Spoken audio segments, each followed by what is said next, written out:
नमस्ते दोस्तों, कैसे हो सब। आप सभी को स्वागत है मेरा YouTube channel glow your study पर। हेलो जी, क्या हाल चाल सभी को। Very good morning. और बताओ क्या हाल चाल है। गुड मॉर्निंग जी, गुड मॉर्निंग। ओके, अभी हम लोग लाइव है ना। आई थिंक अब हम लोग लाइव आ चुके हैं।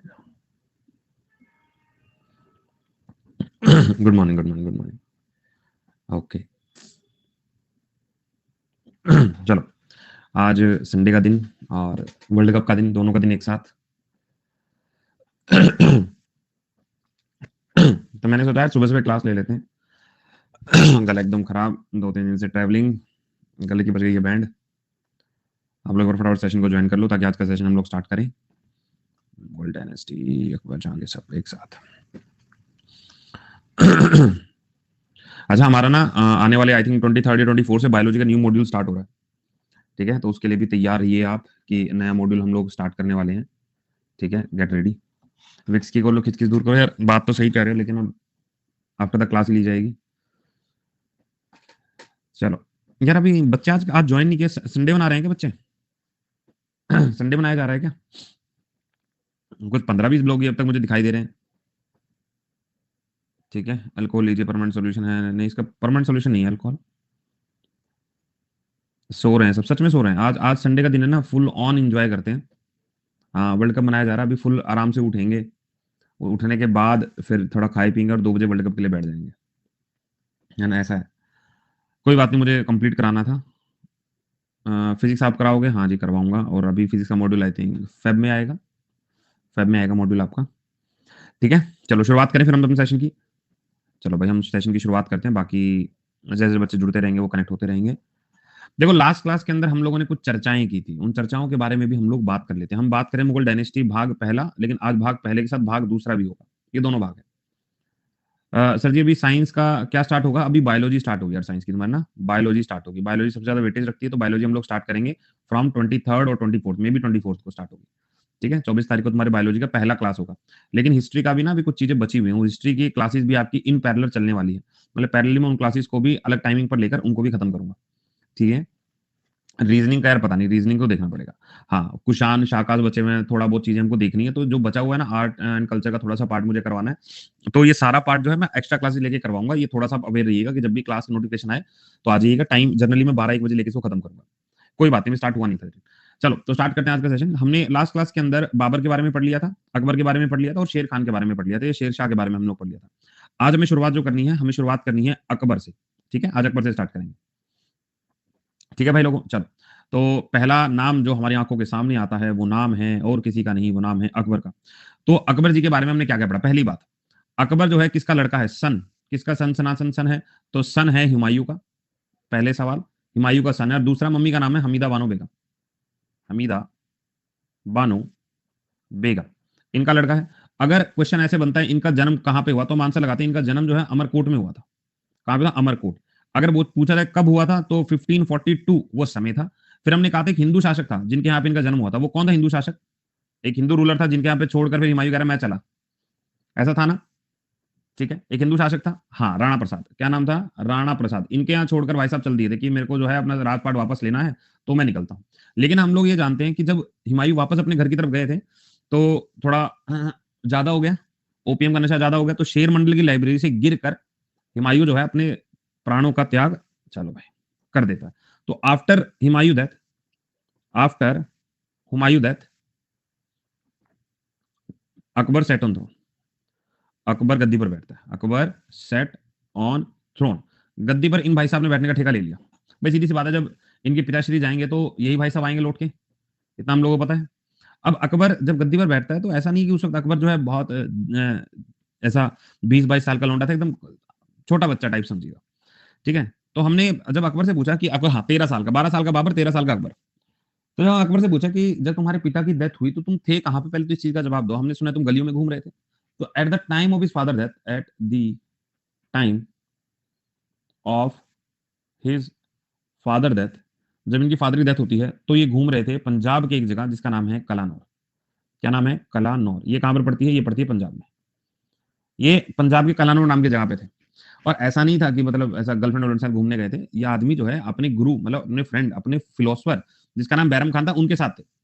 विद विद बैरम खान, याद रख लोगे किसके साथ है? विद बैरम खान। बैरम खान इनका टीचर भी है, इनका टीचर भी है, इनका फ्रेंड भी है, इनका गाइड भी है, मतलब करता धरता यही आदमी है। तो ये कहता है कि अकबर एक खबर देनी है तुम्हें, तो बोलो कि दो।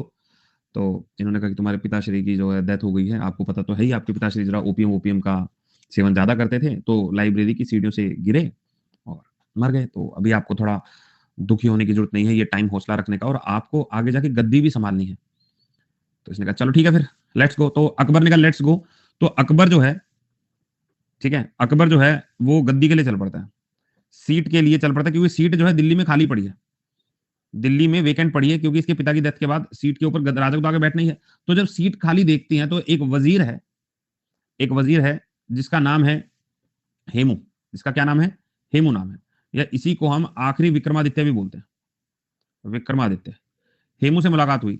हेमू कौन है? वजीर है किसका? आदिल ऑफ बंगाल। आदिल ऑफ बंगाल का वजीर है। इसने कहा अपने मालिक से कि मालिक मेरे को ना घर से मम्मी का फोन आया कि जल्दी आओ बेटा घर, कुछ काम है। तो कहाँ की तैयारी कर रहा है? सर ये चाह रहा है कि मैं वो दिल्ली वाली सीट पर बैठ जाऊं। किस पर बैठे? दिल्ली वाली सीट पर। तो इसने की है second battle of Panipat with Akbar. Second battle of Panipat किसके साथ तैयार हो गया? भाई ये बात है हमारी 1556 की, अगर डेट याद करनी हो तो 5 नवंबर की ये कहानी। तो 5 नवंबर 1556 में दो आदमी एक दूसरे सामने, एक हेमू और दूसरा अकबर। अकबर ने ये बात सुनी कि भाई लड़ना है मुझे। अकबर कह रहा है बैरम खान को, चाचा ये लड़ने को कोई आ चुका है, क्या करूं मैं? कह रहा घबराओ नहीं, चिंता मत करो, रियल में लड़ाई मैं करूंगा, नाम तेरा लगेगा। तो बैरम खान रेडी हो गया। गुड मॉर्निंग जी। बैरम खान रेडी हो गया लड़ने के लिए, और जब बैरम खान लड़ा तो भैया बहुत तगड़ा लड़ा, हेमू को पीट दिया। कौन सी बैटल की बात कर रहा हूँ? सेकंड बैटल ऑफ पानीपत में। तो अभी तक फिलहाल मैंने क्या क्या पढ़ा? अकबर हिमायू हमीदा बानो बेगम का लड़का, मरकोट में पैदा होता है, हिंदू रूलर का यहाँ। हिमायू की डेथ के बाद कलानूर बैठा था, बैरम खान ने बोला बेटा राजा बनने का समय आ गया, दिल्ली चलो। दिल्ली चलने की जब बात आई तो एक हेमू नाम का बंदा पहले वहां तैयार बैठा था। तो हेमू नाम का बंदा जब तैयार बैठा, दोनों के बीच में हुई फाइट। फाइट होते ही अकबर जीत गया बैरम खान की वजह से। तो जैसे ही जीता, आफ्टर विनिंग फुल कंट्रोल आ गया। आफ्टर विनिंग क्या बन गया? Akbar become the real power, या अकबर बिकम द किंग, या अकबर बिकम द सुल्तान, आप कुछ भी मानो, मतलब गद्दी पर बैठ चुका है। अब सारी खुशियां इसी के पास है।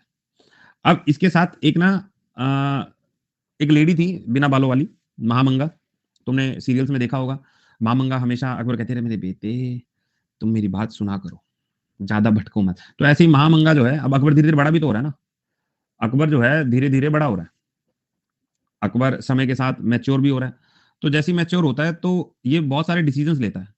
तो बैरम खान तो इसका फ्रेंड फिलोसफर गाइड है, तो इन डिसीजंस में कौन मदद करता है? With the help of, with the help of किसकी मदद लेकर? बैरम खान की। With the help of Bairam Khan, Bairam Khan की मदद लेकर जो है ये अपने डिसीजन लेता है। लेकिन कुछ डिसीजन जो है ये चाहता था कुछ और, लेकिन बैरम खान कहता है भैया ऐसे नहीं होता है, ठीक है ऐसे नहीं होता, तुम मेरी बात सुनो, इसको ऐसे करो।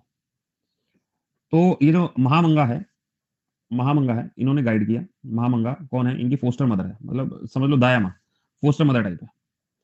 तो ये कहती है कि ऐसा है, अगर तुम्हें एक महान राजा बनना है तो तुम्हारे डिसीजन ही तुम्हारे डिसीजन होंगे। ये जो तुम डिसीजन लेते हो ये तो बैरम खान के डिसीजन है, तुम क्यों खुश हो रहे हो? तो फोस्टर मदद के ऐसे कहने जाने पर महामंगा ने जब अकबर को कहा make your on decisions, make your on decision, अब जो तुम निश्चय कर लिया वो तुम लो। ये बैरम खान जो है वो तुम्हारा दोस्त है, राजा नहीं है। तो तुम देख रहे हो कि कान में गलत भावनाओं को डाल दिया गया। तो इन्होंने कहा, फोस्टर मदर मीन्स दाया माँ। दाया माँ यहाँ पे जैसे दाई अम्मा होती है ना कि बच्चे को बचपन से पालती है, तो उसे पालने वाली मम्मी थी। तो महामंगा की इस तरह, और महामंगा को मानता भी बहुत है, कह रहा है यार महामंगा ने बचपन से पाला है, मेरे अच्छे बच्चे सब दो हैं, तो ठीक है सुन लेता हूँ। तो महामंगा के कहे जाने पर अकबर कह रहा बात तो सही कह रही है, बात तो सही कह रही है। तो बात सही कहने पर अकबर ने कहा कि देखो बैरम खान भाई देख, अब मैं धीरे धीरे बड़ा हो गया, आई एम इनफ मैच्योर कि मैं अपने डिसीजन ले सकता हूँ। तो ऐसा करो, या तो आप अपनी गद्दी छोड़ दो, या फिर आप हज की यात्रा पर निकल जाओ। तो अकबर आस्क किससे? बैरम खान से। बैरम खान से फॉर पिलग्रिमेज यात्रा, हज की यात्रा जिसको बोलते हैं पिलग्रिमेज, ठीक है यात्रा। तो इस यात्रा पे रवाना कर दिया।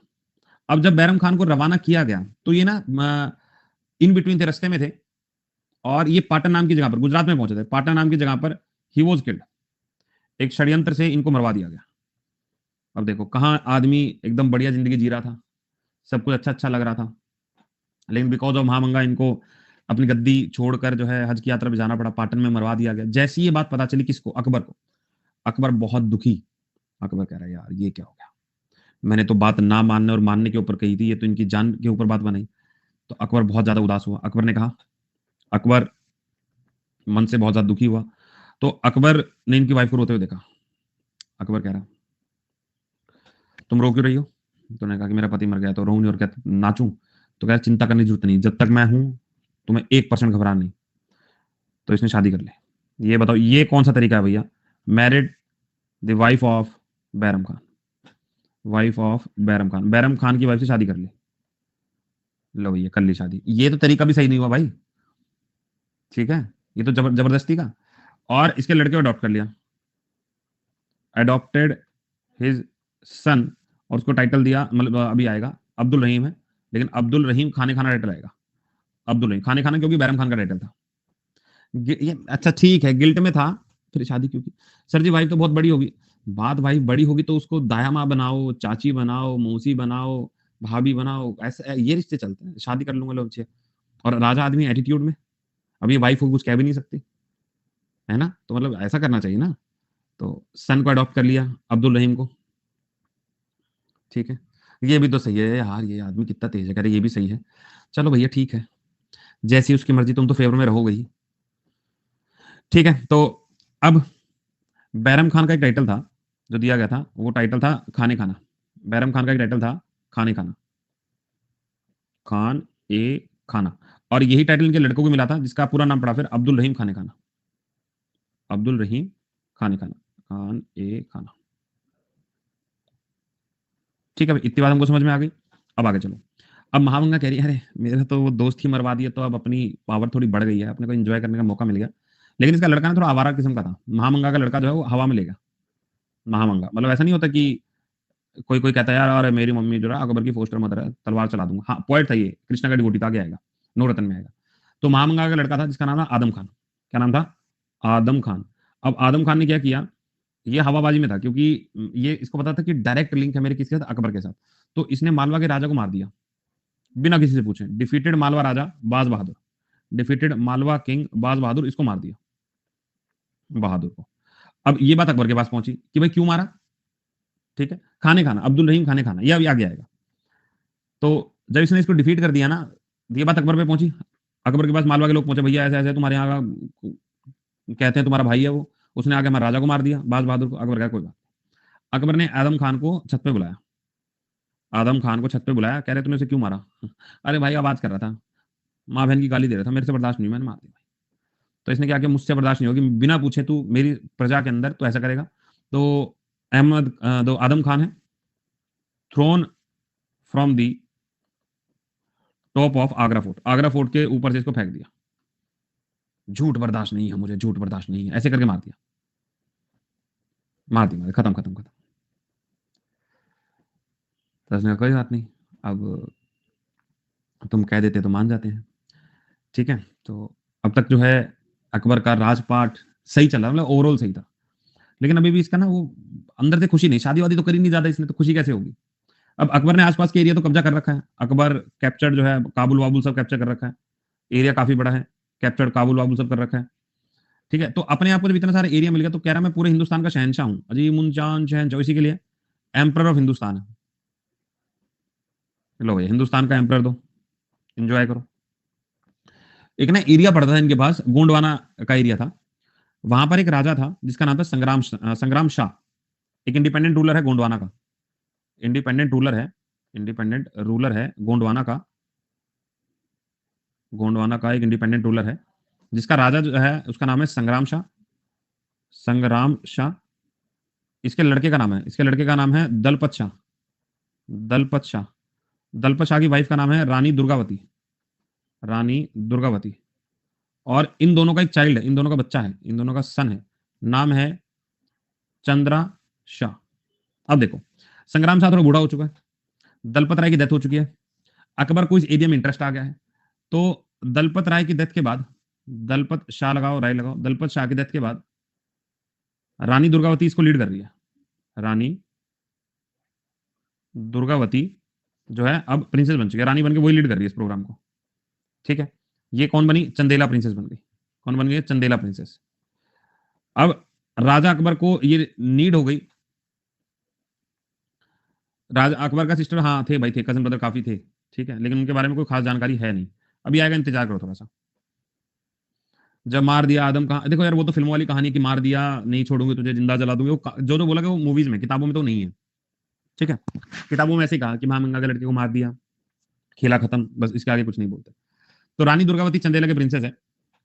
अब एक गवर्नर है इलाहाबाद का, एक अकबर है, गवर्नर है इलाहाबाद का, जिसका नाम है आसफ खान। ये क्या करता है? ये अकबर कहता है भाई, ओ इलाहाबाद के गवर्नर, क्या करूं सर? मालिक जाओ और जरा गोंडवाना वाला एरिया जो है लूट के लाओ। एक गवर्नर है इलाहाबाद का, गवर्नर ऑफ इलाहाबाद, इलाहाबाद, नाम है आसफ खान। क्या नाम है? आसफ खान। आसफ खान को कहा जाता है कि बेटा जाओ और तुम वो एरिया लूट के लाओ। ही डिफीटेड रानी दुर्गावती, रानी दुर्गावती। अभी जो दुर्गावती को जब डिफीट करता है ना, दुर्गावती इतना जबरदस्त लड़ती है, इतना जबरदस्त लड़ती है कि अकबर एकदम फ्लैट। अगर बच जाती पक्का शादी कर लेता, इतना तेज आदमी है ये। लेकिन she stab herself, she stab मतलब खुद को चाकू मार लेती है, शी स्टैब हरसेल्फ। लड़ती बहुत जबरदस्त है, और अकबर तगड़े तरीके से इंप्रेस्ड कि भाई मैं तो बहुत इंप्रेस्ड हूं। तो अकबर जब इतना इंप्रेस्ड हो जाता है ना, Akbar impressed by her warfare technique, भाई इतना तगड़ा जो वॉरफेयर लड़ती है, तो उसके कारण, तो he return the empire to his son, he return the empire to his son, कि बेटा ये लो, तुम्हारी मम्मी बहुत जबरदस्त लड़ी है, ठीक है। He return the empire to his son, इसके लड़के को दे दिया, नाम क्या था? चंद्रा शाह। कह रहे बेटे तुम टाइम से ना पैसे वैसे भेजते रहना, बाकी तुम चलो राजा बन जाओ, जिंदगी जी लो, ऐसे इनको बोला। इसने कहा ठीक है।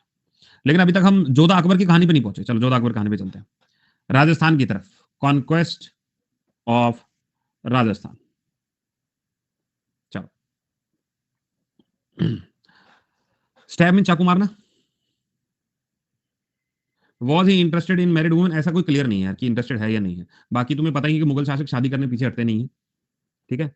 इंटरेस्ट इनका हमेशा से इनमें होता है, लेकिन ऐसा मैं ये नहीं कहूंगा कि ये आदमी शादी के लिए बिल्कुल इंटरेस्टेड है। हाँ, अगर मिलता है मौका तो कर लेता है, वैसा वाला है, मान के चलो।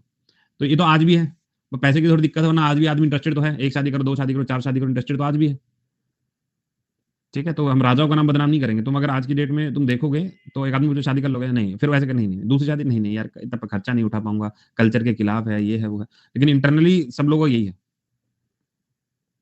ठीक है। अब नहीं है सर जी इंटरेस्टेड, अरे होंगे होंगे, तुम मान लो मेरी बात, ठीक है। क्राइम रेट देखकर लगता है कि ऐसा है, ठीक है। बाकी ये तो सब अपने मन की बात है, इसमें कुछ हमारा काल्पनिक शक्ति इनसे कोई लेने मतलब नहीं है हम लोगों को, जो जो नाम पटा बस उन्हीं से रखो। अब इंटरनली किसके मन में क्या है हम नहीं जानते है ना, हम नहीं जानते कि वो शादी करना चाहता था, नहीं करना चाहता था, किस अपने एम्पायर को बढ़ाने के लिए कर रहा है, क्यों कर रहा है, वो सब चीजें वैसी है। अब हम बात करें हैं, हाँ हाँ बिल्कुल स्टार्टिंग से है, ठीक है।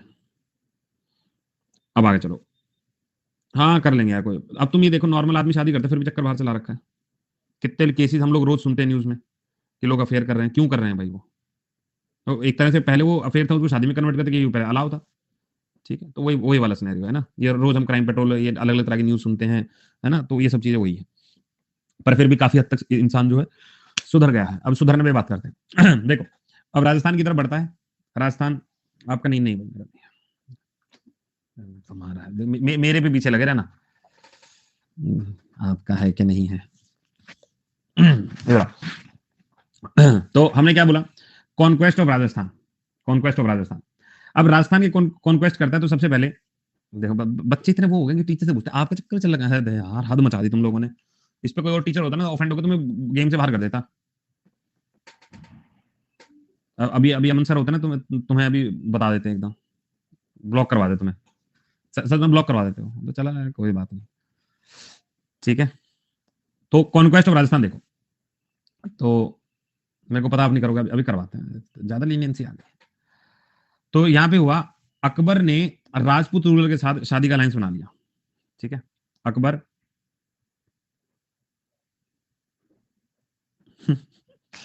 अकबर मैरिज अलायंस करता है with Rajput ruler, with Rajput ruler. Akbar marriage alliance करता है राजपूत रूलर के साथ, ठीक है। अब अलायंस करते हैं, ये सवाल ना तुम ऐसे है, मतलब जैसे मैं तुम्हें एक वो समझाता हूँ, फिर तुम शायद इस सवाल का मतलब समझ जाओगे। जैसे मैंने कहा है कि जो तुम्हें शिक्षा देते हैं वो 2-3 तरह के लोग हैं, एक तुम्हारे माँ-बाप और एक फिर टीचर।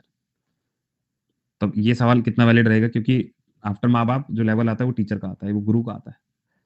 तो ये सवाल सब पे फिर वैलिड होना शुरू हो जाता है। तो फिर आदमी धीरे-धीरे उन सवालों को फिर रिलेट करेगा, रिलेट करने लगेगा। ठीक है? अगर ये सवाल गुरु से है तो फिर सबसे होना चाहिए। फिर आदमी को पता चलेगा कि मैंने ये सवाल सही पूछा है, गलत पूछा। अगर ये सवाल कोई तुम्हारे ऐसे उन लेवल पे जाके पूछे तो हाउ डू दे फील और हाउ डू यू फील, तो शायद तुम एकदम समझ जाओगे। बाकी मैं ऐसा कोई सीरियस नहीं ले रहा हूँ, है ना? तो अपन लोग तो हम नॉर्मली कर रहे हैं, लेकिन सवाल गलत होता है, ऐसे गुरु से सवाल नहीं पूछना चाहिए। बट फिलहाल मैं ऐसे ज़्यादा सीरियस नहीं लेता हूँ, हम लोग ऐसे ही हँसी मजाक में ही पार्ट में रहते हैं। ठीक है, वो कोई इशू नहीं। मुझे पता था तुम कोई इंटेंशनली नहीं बोलते, नॉर्मली बोलते हो, इसलिए मैं ज़्यादा इन चीज़ों पे ध्यान नहीं देता। और मुझे पता है तुम बच्चे सही हो, ज़्यादा ऐसा मुझे भी ऐसा ऑफेंडेड टाइप फील नहीं होता तुम लोगों के साथ, ऐसा कोई दिक्कत वाली बात नहीं है। आ जाओ। ठीक है, जब हँसी मजाक करते हैं तो हँसी मजाक को हँसी मजाक की तरह लेना भी आना चाहिए ना, जब करता हूँ तो लेना भी आना चाहिए, कोई दिक्कत नहीं है। आ जाओ, कोई बात नहीं, कोई बात नहीं, आ जाओ, आ जाओ। तो हमने कहा यहाँ पे राजपूत रूलर के साथ मैरिज अलायंस वाली बात जब हम करते हैं तो वो वाला सिचुएशन याद रखो। तो हमने कहा यहाँ पे एक राजा है, राजा बर्मन, राजा बर्मन, ठीक है? अंबेर का राजा है, राजा बर्मन अंबेर का राजा है। इसकी लड़की हरका बाई, हरका बाई। अब ये हरका बाई कौन है यार? हम लोग तो जोधा बाई सुना है, हरका बाई। देखो जब हम सुनते हैं ना जोधा बाई के बारे में, तो जोधा बाई नाम की कोई चीज है नहीं भाई, अकबर की लाइफ में तो नहीं है। जहांगीर की वाइफ बनेगी तो आगे बनेगी, लेकिन इनकी वाइफ नहीं है। हमने क्या बोला, एक बार अकबर जो है घूमने गया राजस्थान में, तो राजा बर्मल से मुलाकात हुई, वहां हरकाबाई को देखा। अब नो डाउट ऐसा तो होगा नहीं कि गली मोहल्ले में लड़की घूमते देखा, रहे नहीं ये लड़की मुझे बहुत पसंद है, किसकी लड़की पता करके आओ, तो ऐसा तो नहीं हुआ होगा। लेकिन बहुत सारी कहानियों में ऐसे कुछ रिलेटेबल दिखाते हैं कि इन्होंने जब हरकाबाई को देखा तो कह रहे यार बहुत सुंदर लड़की है, तो फिर बाद में चला राजपूत रूलर है, तो ऐसा सब गेम होने लगा। तो राजा बर्मल की वाइफ है, लड़की है हरकाबाई। तो इससे अकबर की शादी की बात जो है स्टार्ट करते हैं, कि ये कहते हैं कि राजा बर्मल को, राजा बर्मल मुझे आपकी जो लड़की है बहुत पसंद है, शादी करवा दो। ठीक है, तो इन्होंने शादी कर ली। हमने कहा ठीक है। इन्होंने अंबेर वाला एरिया ये उठा लिया, उधर से कॉन्क्वेस्ट किया, कॉन्क्वेस्ट ऑफ चित्तौड़, चित्तौड़ पर फिर कब्जा कर लिया। ये मेवाड़ वाला एरिया हो गया, चित्तौड़ पर कब्जा किया मेवाड़ वाले एरिया के ऊपर।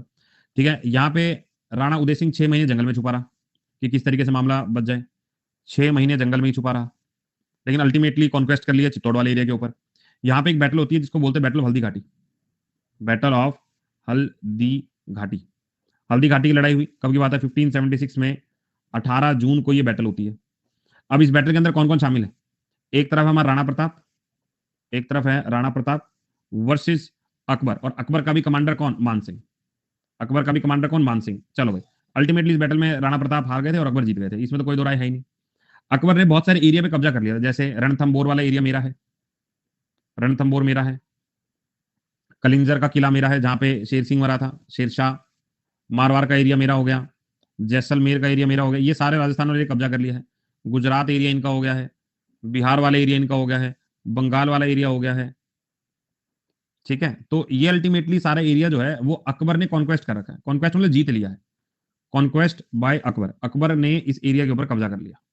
ठीक है, अब शाम को घूमते फिरते घर पहुंचा, घर पहुंचने के बाद उधर से हरका बाई मिली। हरका बाई, हरका बाई आती ऐसे ऐसे गुस्से बैठी हुई थी। अकबर ने कहा अरे क्या हो गया भाग्यवान, ऐसे क्यों कर रहे तुम, चुप रहो तुम। तो उसने कहा क्यों? कह रहे मेरे चाचा भतीजे जितने लोग जाते हैं तुम उनसे टैक्स लेते हो, वो रोज कहते हैं कि कैसा जीजा मिला है, हमें टैक्स ही टैक्स लिया जा रहा है हमसे। तो कह रहा क्या क्या कह रही हो? कह रहे और क्या, तो जितना कमाते हो उससे ज्यादा तुम टैक्स मांग लेते हो उनसे, तो बंद करो इस टैक्स को। सब मेरे कजन ब्रदर मुझे मैसेज करते हैं, टेक्स्ट करते हैं कि जीजा बेकार है, जीजा बेकार है, लेकिन तुम बेकार नहीं हो, मैं जानती हूँ तुम कर लोगे। तो ऐसा बोल बोलकर उन्होंने क्या बोल दिया अकबर को, जब ये सारी बातें बोली होगी, तो अकबर अबॉलिश्ड, क्या अबॉलिश कर दिया? जजिया टैक्स। जजिया टैक्स, जजिया टैक्स कौन सा टैक्स था? वो टैक्स था जो नॉन मुस्लिम से लिया जाता था। तो अकबर ने जजिया टैक्स को अबॉलिश कर दिया। अब जैसे ही अकबर ने जजिया टैक्स को अबॉलिश किया, सारे अकबर के कजन ब्रदर, भाई ये क्या बात हुई, तुमने सारे जजिया टैक्स हटा दिया, तो हज की यात्रा पे जो अंकल हमारे जा रहे हैं वो भी तो टैक्स दे रहे हैं ना। तो कह रहे ठीक है भाई तुम भी गुस्सा मत करो। तो ये है हज की यात्रा का पिलग्रिमेज टैक्स, इसको भी रिमूव कर दिया। अब 2 टैक्स मेजर रिमूव कर दिए। फिर जितने लोग जेलों में बंद थे वो कह रहे यार इन्होंने हज की यात्रा से भी और नॉन मुस्लिम से टैक्स कर दिया, तो हमें क्यों कन्वर्ट कर रहे हैं अलग अलग धर्मों में? तो यहाँ पे इन्हें कर दिया प्रोहिबिशन ऑफ कन्वर्जन, कन्वर्जन बदलाव of prisoner of war, prisoner of war जो जेलों में बंद थे, प्रिजनर ऑफ वॉर इनको जेलों वाला कर दिया। भाई यहाँ तक मामला समझ में आया? हाँ या ना? भाई तुम एकदम शांत कैसे हो गए सारे के सारे? हाँ, मुस्लिम के लिए था। तो ये 2-3 मेजर टैक्स हमें याद रखने हैं। फिर मैं बहुत सारे कंस्ट्रक्शन भी करवाए आर्ट एंड कल्चर में। आर्ट एंड आर्किटेक्चर का जबरदस्त था, जैसे आगरा का फोर्ट, जैसे बुलंद दरवाजा, ये एक साथ करवा दूंगा मैं, एग्जाम्पल के तौर पर लिख रहा हूँ। बुलंद दरवाजा, जोधा भाई पैलेस, पंचमहल, ये सारा इन्हीं की देन है। दीवाने आमिर, दीवाने खास, ये सारी चीजें इन्हीं की हैं। टेम्पल ऑफ गोंडा ने सारा इन्हीं का है, ठीक है। फिलहाल के लिए मैं इसको मिस कर रहा हूँ। अब आते हैं इनके 9 रतन, 9 रतन, या इसको 9 जेम्स बोल सकते हैं, या इसी को नवरत्न बोल सकते हैं, ठीक है। अब इन सब के बारे में हम लोग बात करते हैं, यहीं से जनरली एग्जाम में क्वेश्चन भी देखने को मिल जाता है, ठीक है। देखिए जी, सबसे पहला अबुल फजल 1, दूसरा फैजी 2, तीसरा तानसेन, चौथा राजा बरमल, राजा बीरबल, उसके बाद राजा टोडरमल, छठा अब्दुल रहीम खाने खाना, अब्दुल रहीम खाने खाना, 7वां राजा मान सिंह,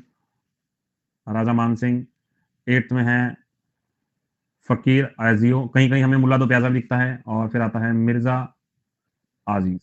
चल अब पढ़ते हैं यहाँ पे अकबर के बारे में कुछ प्यारी प्यारी बातें। सबसे पहले अकबर, हुमायूं की डेथ के बाद अकबर गद्दी पर बैठा।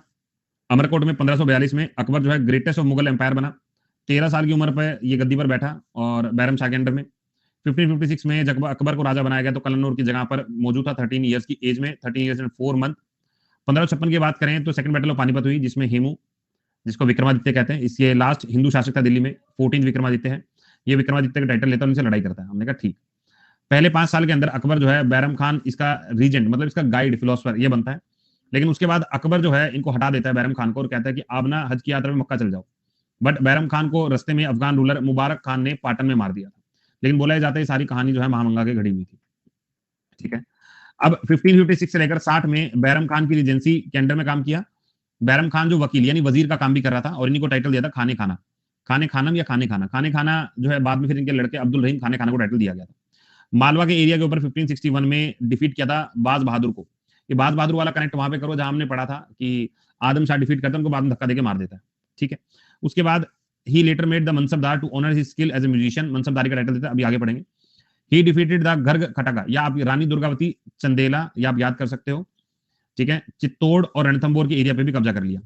1562 में अकबर जो है अजमेर गए और भरमल जो है पर्सनल होमेज दिया अकबर को, और बाद में इन्होंने अपनी यंग लड़की की शादी, हरका बाई की शादी अकबर से करवा दी। हमने कहा सही।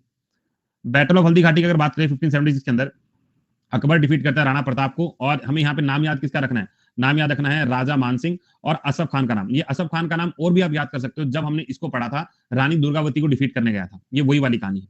अकबर जो है गुजरात में मुजफ्फर शाह को डिफीट करता है और यहाँ पर बनाता है बुलंद दरवाजा, फतेहपुर सिकरी, ये उनकी मतलब विक्ट्री के रूप में बनाता है।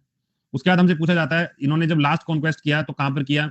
Fort of Asirgarh. ये क्वेश्चन एग्जाम में आया था कि अकबर ने आखिरी किला कौन सा फतेह किया था, तो असीरगढ़ का किला जो है फतेह किया था। ये बहुत इंपॉर्टेंट क्वेश्चन है। 1605 में इनकी डेथ हो जाती है, और इनका एम्पायर जो है कश्मीर, सिंध, कलंदर और ये गोदावरी तक का एरिया, कश्मीर, सिंध, कलंदर एक्सटेंड करता है और गोदावरी तक जाता है। ये इनका एरिया एक्सटेंशन था, ठीक है। इतनी बात याद रखोगे, हाँ या ना? आगे आ जाओ, नेक्स्ट देखते हैं एडमिनिस्ट्रेशन कैसा था अकबर का। अगर हम एडमिनिस्ट्रेशन के बारे में बात करते हैं, अकबर डिवाइडेड सब प्रोविंसेस। प्रोविंसेस क्या होता है? जैसे आज की स्टेट है, इनको सूबाज बोलता था, और इनको सूबेदार हेड करता था। क्वेश्चन कहता है सूबेदार कौन है, तो हम कहते हैं जो प्रोविंसेस को हेड करता था। इसके बहुत पॉलिटिकल मिलिट्री फंक्शन रूल करता था, दीवान, बख्शी, सदर, जाकी, ये सब इंपॉर्टेंट है इसके लिए। देखो अब याद रखना, जागीर, जागीर क्या बोलते हैं? जो नोबल्स को, मेंबर को, रॉयल फैमिली जहां पर कंट्रोल कर रखती है। खालिसा क्या हो गया? ये रिजर्व होता है रॉयल एक्सचेंजर को। इनाम का हो गया, ये इनाम रिलीजियस लीडर्स को पैसा दिया जाता था या जमीन दी जाती थी, वो वाला इनाम, ये आप थोड़ा सा याद रखिएगा। लोकल गवर्नमेंट क्या है? फौजदार, इनके फौजी हो गए, जो जैसे अपनी पुलिस है, ठीक है। फिर अमल गुजर, अमल गुजर land assessment revenue collection chief. ये क्वेश्चन एग्जाम का तुम्हारा सवाल है। पहले मैंने क्या पूछा? वो हु इज फौजदार, मतलब पैसे का लेना देना, ठीक है। तो हमने कहा फौजदार एक और अमल गुजर दो, ये दोनों आप याद कर लीजिएगा। नेक्स्ट आओ, अब आता है लैंड रेवेन्यू एडमिनिस्ट्रेशन। ये थोड़ा सा डिटेल वर्जन है, तो समझ लेते हैं, जो इंपॉर्टेंट सिर्फ उसी के ऊपर ध्यान। देखो सबसे पहले आ गया दहशाला सिस्टम। अब ये दहशाला अगर एग्जाम में आ रहा है तो हम दूर दूर तक समझ नहीं पाएंगे, समझिएगा। Revenue was fixed on the average yield of land measured on the basis of previous 10 years। It is improve version of zabti. ये क्या कह रहा है, पिछले 10 सालों के हिसाब से एक लैंड के ऊपर रेवेन्यू फिक्स किया जाता था कि इतना आपको कर देना है, और उसी को एक हम इंप्रूव वर्जन कहते हैं जबीती का। तो अगर एग्जाम में सवाल आ रहा है कि देशशाला सिस्टम किसने चालू किया, हम कहेंगे अकबर ने। होता क्या है, कह रहे पिछले 10 सालों के हिसाब से रेवेन्यू फिक्स किया था, इस जमीन पर कितना पैसा होता है, क्या कुछ होता है, उसके हिसाब से।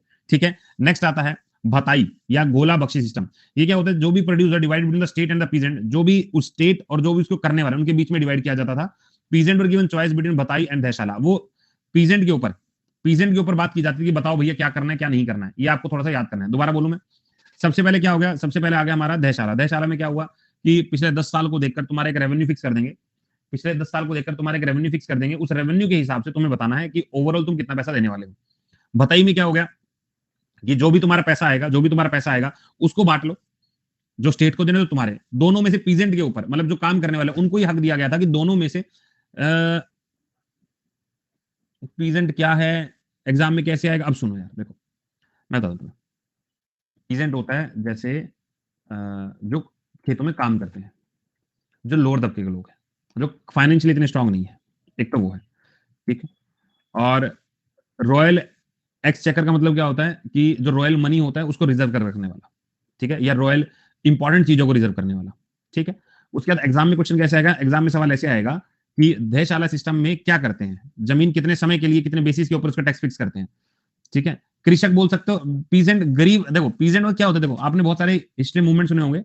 पीजेंट का मतलब होता है, पीजेंट मूवमेंट चला दिया। पीजेंट मूवमेंट चलाने का मतलब क्या कि लोअर तबके का, गरीबों का या दबे हुए लोगों का एक मूवमेंट आता है, उसी को हम पीजेंट मूवमेंट के रूप में देखते हैं। तो यहाँ पे पीजेंट बेसिकली यहाँ पे लैंड वर्कर्स हैं, या जो जिनके पास थोड़ी बहुत जमीन है, ये वो लोग हैं। तो देशशाला मूवमेंट कैसे आएगा कि देशशाला सिस्टम चलाने वाले राजा का नाम क्या है, तो मैं अकबर। देशशाला में लैंड फिक्स किया था कितने सालों के हिसाब से, 10 सालों के हिसाब से। भताई को क्या बोला हमने, भताई जो है किन के बीच में जो है एक फिक्स किया जाता है, जमींदार ऐसे कुछ कुछ डाल देंगे। तो यहाँ पे आपको याद रखना, स्टेट और पीजेंट के बीच में एक ट्रीटी टाइप समझ लो, एक कि मान लो मैंने खेत में 100 किलो गेहूं जो है प्रोड्यूस किया, तो उसके हिसाब से वो भताई में जाना चाहता है। दशशाला में बोला गया कि तू 30% देगा, भताई में बोला गया तो 40 देगा, तो कहेगा मैं दशशाला सिस्टम के हिसाब से पैसा देना चाहता हूं। तो वो डिपेंडिंग अपन जैसा ऐसा। ठीक है, इतनी बात समझ में आ गई।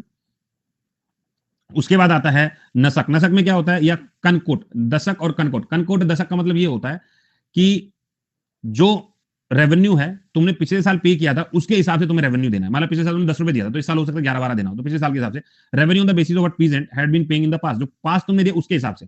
जैसे मान लो मैं कहूं कि मैं लास्ट साल जो है मैंने जो अपना बैच पढ़ाया था, तो उसमें लगभग 1000 बच्चे थे, तो इस साल उसके हिसाब से मुझे जज किया जाएगा कि आपके इस बैच में कितने बच्चे होंगे। तो ऐसा करके आप लोग याद कर लो। उसके बाद आता है लैंड को लेकर पोलाज। पोलाज का मतलब क्या होता है, कल्टिवेटेड एवरी ईयर, यानी उपजाऊ जमीन। प्रातति वंस इन 2 ईयर, 2 साल में एक बार। उसके बाद साचाहार। साचाहार का मतलब है वंस इन 3 और 4 ईयर। बंजर मतलब बेकार। ठीक है, ये क्वेश्चन तुम्हारे एग्जाम में है भाई, ये वाला बहुत खतरनाक सवाल पूछेंगे। पुलाज देखें दोबारा, पुलाज का मतलब है खेतीबाड़ी वाला, जिसपे तुम हर साल कर रहे हो। प्राति जो है 2 साल में एक बार कर रहे हो। चहर 2-3 साल में एक बार, इतनी ज्यादा उपजन। और फिर आते बंजर, जिसमें 5 साल में एक बार करोगे, जमीन ऑलमोस्ट डेड है। उसके बाद आता है क्वांगोज। ये क्या होता है, हेरिडिटरी होल्डर होता है लैंड का, जहां पर कारकोइज को ऑफिसर अपॉइंट किया जाता है। Overall north India that is responsible collecting dam, not important. ठीक है, ये शुरू के आपको अच्छे से याद करने हैं भाई। इससे पहले मैं मान के चल रहा हूं कि ये पॉइंट तुमने नहीं पढ़े होंगे, लेकिन आज के बाद तुम ये पॉइंट जरूर पढ़ोगे। आगे आ जाओ। नेक्स्ट आता है मनसबदारी सिस्टम। अब mansabdari system introduced by Akbar. Question ना जाने कितनी बार आया है भाई, तुम्हें समझ में आ रहा है हाँ या ना, एक बार थम्स अप करके बताओ। ऐसे जिंदा करो तो मैं जिंदा हूं।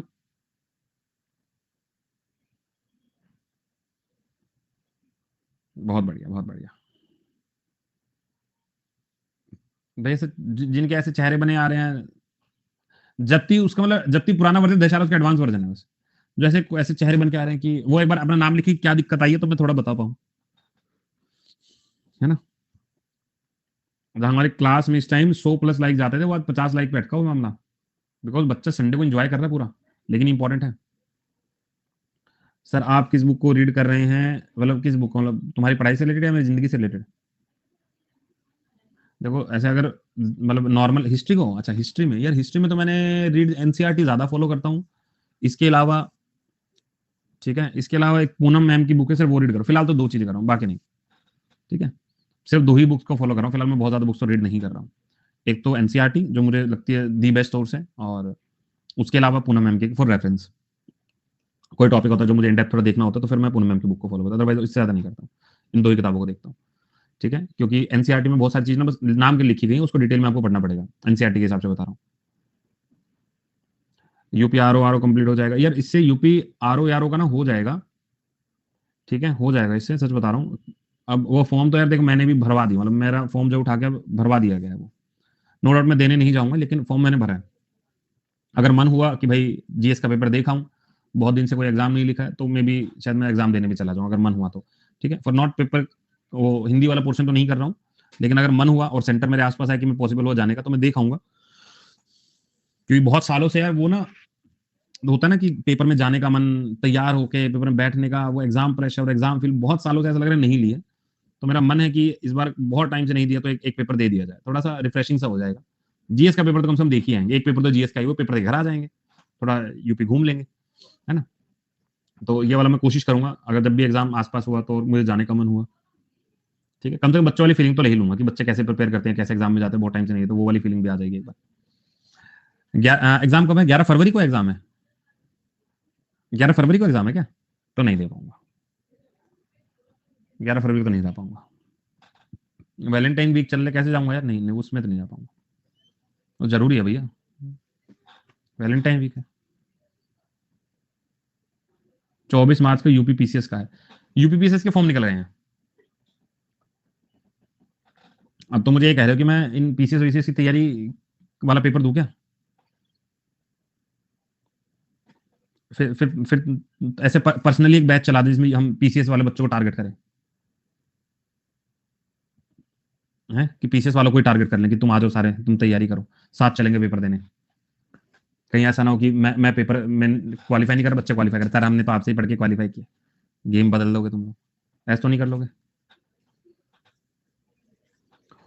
चलो दे देते एक पेपर इस बार कोई,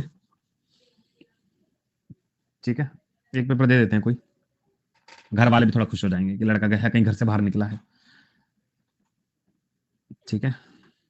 नहीं बहुत बड़ी बात, एक्चुअल में बड़ी बात है, ठीक है। तो मैं सोचता हूँ यार इसके बारे में, थोड़ा मेरे को थोड़ा टाइम टाइम अपने आप को देता हूँ कि मुझे कोई एग्जाम एग्जाम ऐसे लिखना है कि नहीं लिखना है। वैसे मैं जनरली अब एग्जाम मूड में नहीं हूँ, लेकिन फॉर द फन मैं सोच रहा हूँ एग्जाम लिख दो, कोई भी लिख दो, ठीक है, या तो 11 फरवरी वाला दे देंगे या फिर यूपीपीसीएस का दे देंगे, एक एग्जाम लिख देंगे। चलो सर आपसे कनेक्टेड, बिल्कुल कर सकते हो यार, वहां पे भी कर सकते हो, ठीक है। अभी ना मैं एक्चुअल में अभी आया हूँ, मैं बाहर, मतलब 1-2 दिन में बाहर हूँ अभी। आज क्या तारीख है? आज है 19। मैं अपने बर्थडे तक आया हूँ बाहर, मतलब 22 को मेरा बर्थडे है, तो बर्थडे तक बाहर रहूंगा, 23 को फिर मैं घर चला जाऊंगा। 23 के बाद थोड़ा रणनीतियों में बदलाव करेंगे, ठीक है, रणनीतियों में बदलाव करेंगे। मैं देखता हूँ जरा कि हम लोग जीएस में एक्स्ट्रा क्या कर सकते हैं, क्योंकि बहुत सारे बच्चे जो हैं अभी मेरे साथ वो कनेक्टेड हैं। हाँ इसलिए बैकग्राउंड चेंज है, बहुत सारे बच्चे वो हैं जो मेरे से वो कनेक्टेड हैं, तो जो लोग बहुत ज्यादा पीसीएस को लेकर सीरियस है, मतलब वो एग्जाम को इनको भी टारगेट कर रहे हैं।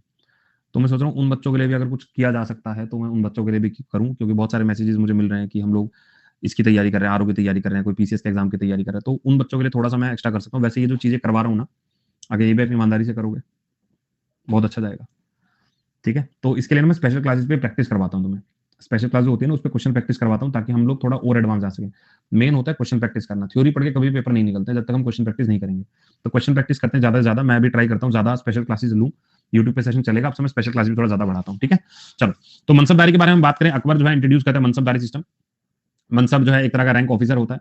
मनसबदार जो है 3 स्केल में ग्रेड होता है, जैसे मनसबदारी है, उसके बाद अमीर होता है, उसके बाद अमीर उद उम्दा होता है, ये तो 3 वर्ड याद रख लीजिएगा। यहाँ पे रैंक जो है दो में जात और सरवार नॉट इंपॉर्टेंट, ठीक है। उसके बाद नेक्स्ट आएगा रिलीजियस पॉलिसी। अब रिलीजियस पॉलिसी क्या है? एबॉलिश, यही हमने देख लिया था, पत्नी ने दबाव बनाया, ठीक है, पत्नी ने दबाव बनाया, तो बैच तो नहीं आएगा, लेकिन स्पेशल में हम लोग कर लेंगे, बेस्ट बैच नहीं आने वाला, ठीक है, झूठे होप नहीं, बैच नहीं आएगा। एबॉलिश करता है जजिया को, ये हमें बात समझ में आ गई। Ibadat Khana, house of worship at Fatehpur Sikri, religious discussion के लिए करवाता है। देखो अब ये चीज ना ध्यान रख लेना, अकबर ने शुरू में थोड़ा धर्म को लेकर रिस्ट्रिक्टेड था, धर्म को लेकर, लेकिन आफ्टर सम टाइम वो हर धर्म को जाने की कोशिश करने लगा।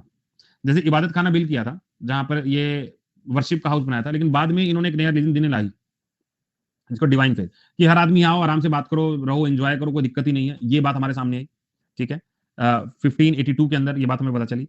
उसके बाद झरोखा दर्शन, ये भी अकबर ने इंट्रोड्यूस किया था, जहां पर इंपीरियल अथॉरिटी पॉपुलर फेथ को लेकर। तो 2-3 चीजें मुझे याद रखनी है, इबादत खाना 1, दिन इलाही 2, झरोखा दर्शन 3। ये तीनों पॉइंट जब भी आपसे पूछना है, अकबर इसका आंसर होगा, ठीक है। इधर आओ, 1575 में अकबर ने इबादत खाना बनवाया फतेहपुर सिकरी में, जहां स्कॉलर्स को बुलाता था, अपने धर्म की बातें करते थे। उसके बाद इन चीजों को आपको याद करना है, थोड़ा सा आप पढ़ के रखिएगा, एग्जाम में पूछ लेता है। नेक्स्ट आएगा द लैंड विथ 3 कैटेगरी या 4 कैटेगरी के अंदर, ये हमने देख लिया था। एक होता है पोलाज, एक होता है पारूती, एक होता है सर, एक होता है बंजारी, हमने देख लिया। पेमेंट जो है जनरली कैश में होता था।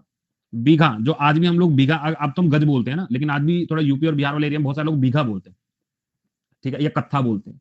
जनरली हम लोग गज में यूज करते हैं, लेकिन बीघा वर्ड आप थोड़ा सा याद कर लीजिएगा। उसके बाद न्यू गज और यार्ड गज ए इलाही इंट्रोड्यूस किया गया था, लेकिन बीघा भी अडॉप्ट किया गया था। तो बीघा गज ए इलाही, जैसे गजे सिकंदरी हमने पढ़ा था, गजे सिकंदरी हमने पढ़ा था, ठीक है, तो वो आप याद कर सकते हैं। नेक्स्ट आओ, अभी इनके कुछ जो 9 रतन है, 9 रतन उनको भी देखते हैं। अब्दुल रहीम, अब्दुल रहीम के बारे में बात करें, ही was the son of Akbar trusted caretaker, Bairam Khan का लड़का है अब्दुल रहीम खाने खाना। भगवान कृष्णा का डिवोटी है, यह भी ध्यान रख लीजिएगा। ये बाबर नामा को पर्शियन में कन्वर्ट करता है, वेरी इंपॉर्टेंट क्वेश्चन, ठीक है। अबुल फजल, अकबरनामा आईने अकबरी, इन भाई साहब ने लिखी है अकबरनामा आईने अकबरी, ये एग्जाम में क्वेश्चन आता है बहुत सारा। He was assassinated in plot controversy of Akbar son Salim, इन्होंने इसको मरवा दिया। बीरबल, बीरबल का रियल नेम है महेश दास, ये इनका सलाहकार है, और आपको पता है कि बीरबल की कहानी हमने बहुत सुनी है, ठीक है। गज कैसे मेजर करते हैं, ये मतलब ग्रेटर वर्जन होता है, जैसे कत्था होता है ना, छोटा वर्जन जमीन का टुकड़ा है, तो गज उसका बड़ा होता है, बड़ा वर्जन होता है, ऐसा वाला। तो अब्दुल रहीम भगवान कृष्णा का डिवोटी, बाबरनामा का कन्वर्शन, बैरम खान का लड़का। अबुल फजल अकबरनामा आईने अकबरी, सलीम ने मरवा दिया। बीरबल महेश दास इनका एडवाइजर सलाहकार है। नेक्स्ट आएगा फैजी, अबुल फैजी, ये अबुल फजल का जो अभी पढ़ा था उसका भाई है। इन भाई साहब ने लीलावती को बुक्स ऑफ मैथमेटिक्स को पर्शियन में कन्वर्ट कर लिया था, ठीक है। महाभारत को भी आई थिंक इन्होंने कन्वर्ट किया था, लीलावती को भी कन्वर्ट किया था। उसके बाद Fakir Azizuddin, he was one of the chief adviser, जैसे बीरबल है ऐसी एडवाइजर है। Raja Mansingh commander in chief है, ठीक है। He was the Raja of Amber, grandson of Akbar father in law, इतना हमें डिटेल में नहीं जाना, बस हल्दी घाटी वाली बैटल आप थोड़ा सा याद कर लीजिएगा, उसमें आदमी खड़ा रहा था। मुल्ला दो प्याजा, मुल्ला दो प्याजा जो है इसको बोला जाता है ये चीफ एडवाइजर है, लेकिन बहुत सारी किताबों में ये नहीं दिया हुआ है, ठीक है, फिर भी थोड़ा दिमाग में याद कर लीजिएगा। तानसेन के बारे में बात करें, ओरिजिनल नाम है रामतेनु पांडु, ठीक है। रामतनु पांडु भाई साहब जो है, ये was Hindu family of Gwalior, singer है, संगीत के लिए जाना जाता है, संगीत सम्राट है। उसके बाद कहते हैं द्रुपद, जो हमारे वेदों में लिखा गया, इन भाई साहब ने बहुत तगड़ा गाया हुआ है, ऐसा आग लगा देते हैं पूरा। अकबर ने इनको टाइटल जो दिया था वो था कथरम वानी, जो तानसेन को दिया गया था, थोड़ा सा आप याद कर लीजिएगा, एग्जाम में पूछ लेते हैं। टोडरमल के बारे में बात करें, लैंड रेवेन्यू को लेकर ये काफी तगड़े रूप में सामने आए थे, मतलब मिनिस्टर है।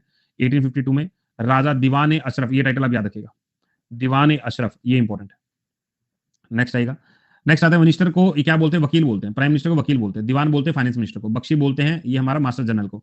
सदर उस सदर, ये चीफ सरदार को बोलते हैं, इंपॉर्टेंट है।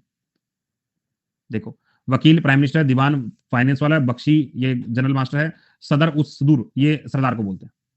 First finance minister of Akbar जो है उसका नाम है मुजफ्फर खान। टोडरमल, मुजफ्फर खान, शाह मंसूर, ये शाह मंसूर कौन है याद रख लीजिएगा, ये एनिमल पेंटर है, ये एनिमल पेंटिंग बहुत अच्छी करता है। उसके बाद रल्फ फिच, ये कौन है, पहला इंग्लिश में जो अकबर के कोर्ट में आया था 1585 के अंदर। भाई ये अब मैं तुम्हें बहुत ज्यादा डिटेल बता दिया मैंने, मतलब ये वो वाली डिटेल है जो मतलब मजा आ जाए सुन के, ये वो वाली डिटेल है, ठीक है। इससे बाहर हमको जाने की जरूरत नहीं है, लेकिन ये तो हमको पढ़ना ही पड़ेगा।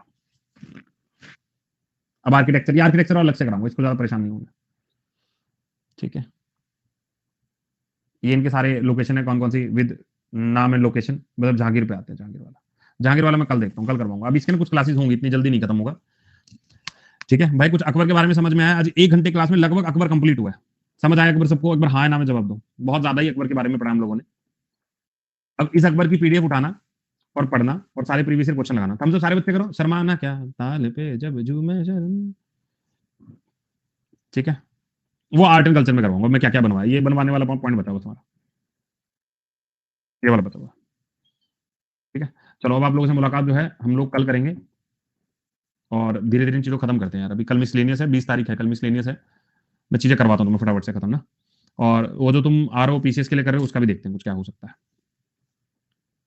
यार। आर्ट एंड कल्चर का कोर्स नहीं आएगा, स्टैटिक जीके का कोर्स आएगा, उसी में कराऊंगा आर्ट एंड कल्चर भी, ठीक है।